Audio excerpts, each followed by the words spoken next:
Has he thought it through what happens then?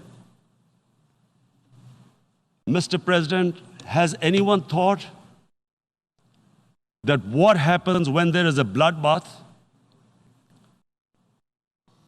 What do you think the impact will have on people of Kashmir? What do you think they will think? The way they have been boxed in their houses, treated like worse than animals, no rights. Thousands of all the political leadership has been arrested, taken out of Kashmir. Even those Kashmiri leaders who were pro-India have been taken out. 13,000 boys have been picked up and taken to God knows which destinations. So what do they think? What will the people of Kashmir do when they lift the curfew? They will be out in the streets. And what will these soldiers do? They will shoot them. They've already used pellet guns, blinded young boys. In the last 6 years, the 5 years, the oppression that has gone on in Kashmir. And so, Kashmiris will be further radicalized. Mr. President, there will be another Pulwama. And guess what? India will blame us. They're already blaming us. They're saying all this is happening because of Pakistan. One of their defense ministers said, there are 500 terrorists lined up on the border to go in. Why would Pakistan send 500 terrorists when there are 900,000 troops? What impact are they going to make? What will they do? And why would? Don't we know that the moment there is some terrorist attack, all that will happen is there will be further cruelty and oppression of the people of Kashmir. We will just give the 900,000 troops to further crush the people of Kashmir. And then we'll give the Indian government an excuse that, look, Pakistan is a terrorist state, and this mantra that has gone on, Islamic terrorism. The moment you use this catchword, Islamic terrorism, the whole world turns away. No one talks about human rights. You can do whatever you want, which is what has happened in Kashmir, because they keep using this word, Islamic terrorism. And this is what they're doing right now. What do we benefit from further increasing the cruelty on the people of Kashmir? And why would we want this?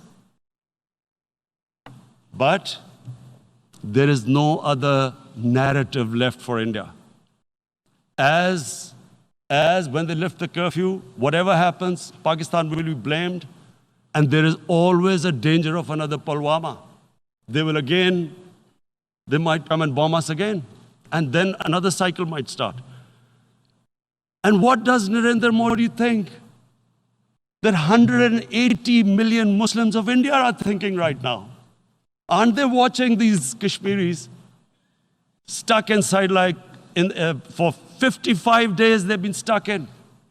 Aren't they watching? What do you think? Don't you think that the Muslims will be radicalized in India? And I am talking about 180 million people. And when they get radicalized, there will be some incident in India somewhere down the line. Again, we will be blamed. And I'm warning you right now, again, we will be blamed. And Mr. President, what about 1.3 billion Muslims who are watching this? And they know that it is only happening in Kashmir because they're Kashmiri Muslims. This is not happening to Kashmiri Hindus. They know that this is happening because of their religion. So what do you think they will be thinking? What do you think the Jewish community would think if they were, forget 8,000 Jews stuck like this? What do you think Europeans would think?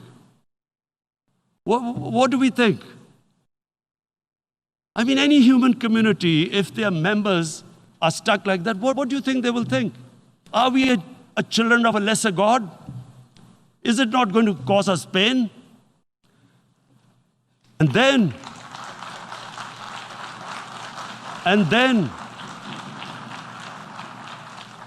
I'll tell you what will happen.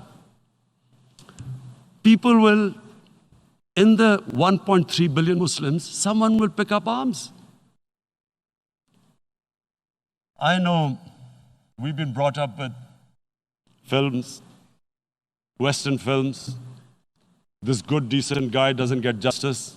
He decides to pick up a gun and start seeking justice. There was a film made in New York, famous film called Death Wish. This guy gets mugged by and his family, his wife gets killed or something. He can't get justice.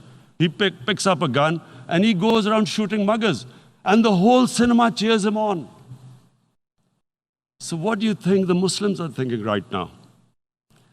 If there is a bloodbath, there will be Muslims becoming radicals, not because of Islam, but because of what they will see, that there's no justice when it comes to Muslims. There were Rohingya Muslims, Myanmar, who are, God knows, almost 1 million people out, ethnic cleansing. What was the response of the world community? So what do you think will be the response of 1.3 billion Muslims? I picture myself. I'm in Kashmir. I've been locked up for 55 days. I have heard about, and there are rapes, Indian Army going into homes, soldiers. Would I want to live this humiliation? Would I want to live like that? I would pick up a gun. You're forcing people. You are forcing people into radicalization. When people lose the will to live, what is there to live for? And this is what, if you can do this to human beings, you are actually radicalizing people. And so, Mr. President, I want to repeat here, this is one of the most critical times. There will be a reaction to this. Pakistan will be blamed. 2 nuclear-armed countries will come face to face like we came in February. And before we head in that direction, the United Nations has a responsibility. This is why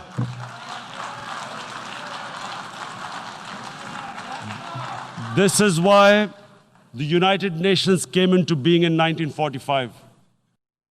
You were supposed to stop this happening.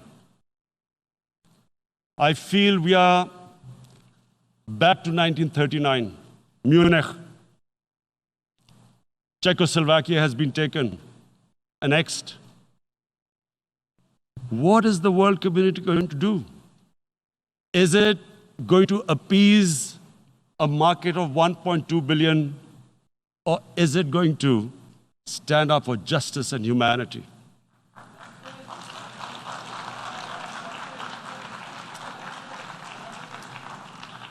If this goes wrong, you hope for the best, but be prepared for the worst. If a conventional war starts between the 2 countries, Mr. President, if a conventional war starts, and anything could happen, but supposing a country 7 times smaller than its neighbor is faced with the choice, either you surrender or you fight for your freedom till death, what will we do? I ask myself this question. And my belief is, La ilaha illallah, there is no God but one. And we will fight. And when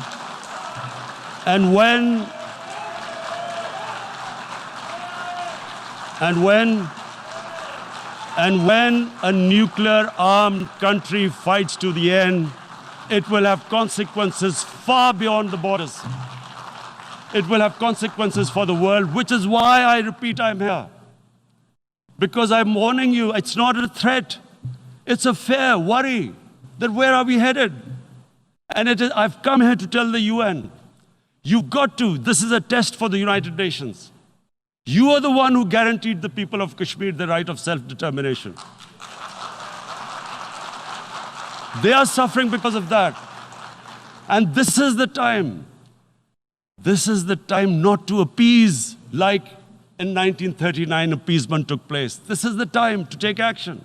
And number one action must be that India must lift this inhuman curfew, which has lasted for 55 days.